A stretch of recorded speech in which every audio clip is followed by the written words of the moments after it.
Antoine de Saint-Exupéry, Le Petit Prince. À Léon Verte. Je demande pardon aux enfants d'avoir dédié ce livre à une grande personne. J'ai une excuse sérieuse. Cette grande personne est le meilleur ami que j'ai au monde. J'ai une autre excuse.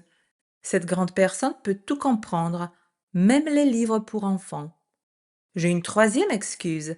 Cette grande personne habite la France où elle a faim et froid. Elle a bien besoin d'être consolée.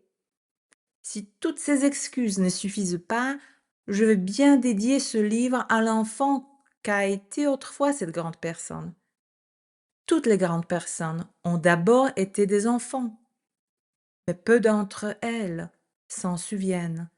Je corrige donc ma dédicace. À Léon Verte, quand il était petit garçon. Premier chapitre. Lorsque j'avais 6 ans, j'ai vu, une fois, une magnifique image dans un livre sur la forêt vierge qui s'appelait Histoire vécue. Ça représentait un serpent boa qui avalait un fauve. Voilà la copie du dessin. On disait dans le livre: les serpents boa avalent leur proie tout entière sans la mâcher. Ensuite, ils ne peuvent plus bouger et ils dorment pendant les 6 mois de leur digestion. J'ai alors beaucoup réfléchi sur les aventures de la jungle et à mon tour, j'ai réussi avec un crayon de couleur à tracer mon premier dessin. Mon dessin numéro 1, il était comme ça.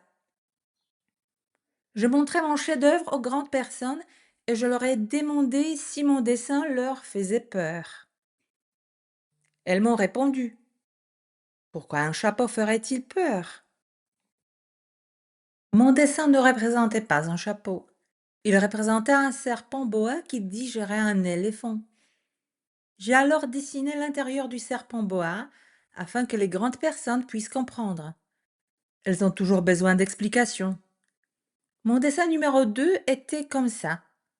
Les grandes personnes m'ont conseillé de laisser de côté les dessins de serpents, boa ouverts ou fermés et de m'intéresser plutôt à la géographie, à l'histoire, au calcul et à la grammaire. C'est ainsi que j'ai abandonné, à l'âge de 6 ans, une magnifique carrière de peintre. J'avais été découragée par l'insuccès de mon dessin numéro 1 et de mon dessin numéro 2.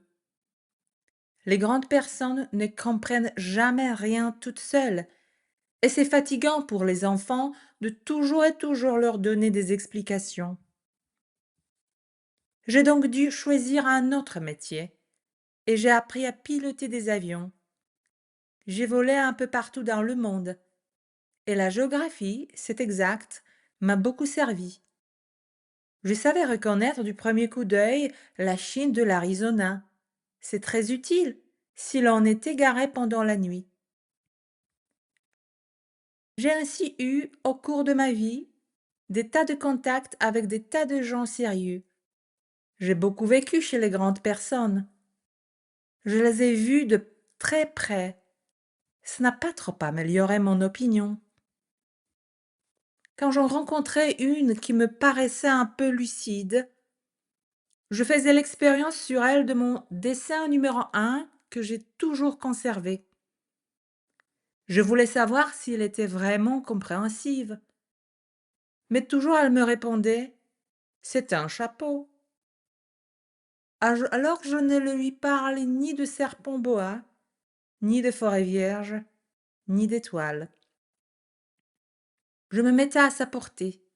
Je lui parlais de bridge, de golf, de politique et de cravate. Et la grande personne était bien contente de connaître un homme aussi raisonnable.